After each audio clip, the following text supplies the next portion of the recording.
মুসলমানদের প্রথম কিবলা ফিলিস্তিনের বাইতুল মুকাদ্দাস। রাসূল সাল্লাল্লাহু আলাইহি ওয়াসাল্লামের সময়ে ইসলামের ইতিহাস সমৃদ্ধ ফিলিস্তিন সহ বর্তমান সিরিয়া, জর্ডান ও লেবানন ভূখণ্ডকে শামদেশ বলা হতো।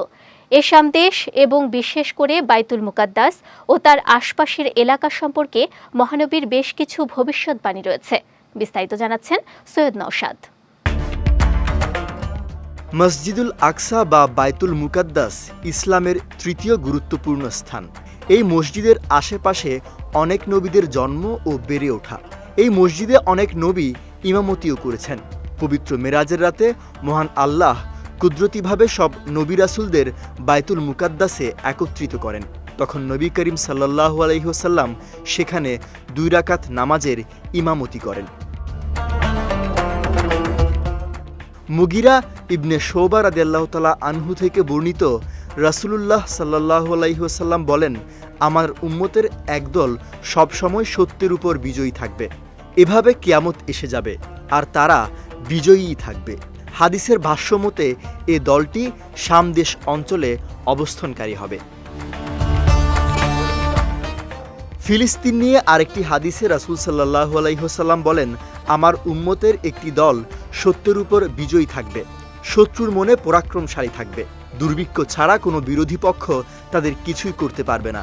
আল্লাহর আদেশ তথা কিয়ামত পর্যন্ত তারা এমনই থাকবে। সাহাবায়ে কেরাম জিজ্ঞেস করলেন, হে আল্লাহর রাসূল, তারা কোথায় থাকবে? রাসূলুল্লাহ সাল্লাল্লাহু আলাইহি ওয়াসাল্লাম বলেন, তারা বাইতুল মাকদিস ও তার আশেপাশে থাকবে। মহানবী সাল্লাল্লাহু আলাইহি ওয়াসাল্লাম নিজেই মসজিদুল আকসায় যেতে ও নামাজ আদায় করতে সাহাবীদের উৎসাহিত করেছেন। মায়মুনা রাদিয়াল্লাহু তাআলা আনহা থেকে বর্ণিত, তিনি রাসূল সাল্লাল্লাহু আলাইহি ওয়াসাল্লামকে বলেন, হে আল্লাহর রাসূল, আমাদের বাইতুল মাকদিস সম্পর্কে কিছু বলুন। নবীজি বলেন, বাইতুল মাকদিস হলো হাসরের ময়দান, পুনরুত্থানের জায়গা।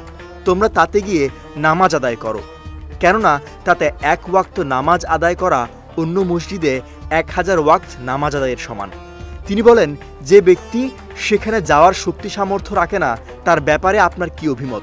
প্রিয় নবী বলেন, সে যেন তার জন্য জ্বালানি তেল হাদিয়া হিসেবে প্রেরণ করে, কেননা যে বাইতুল মাকদিসের জন্য হাদিয়া প্রেরণ করে সে তাতে নামাজ আদায়কারী ব্যক্তির মতো সওয়াব লাভ করবে।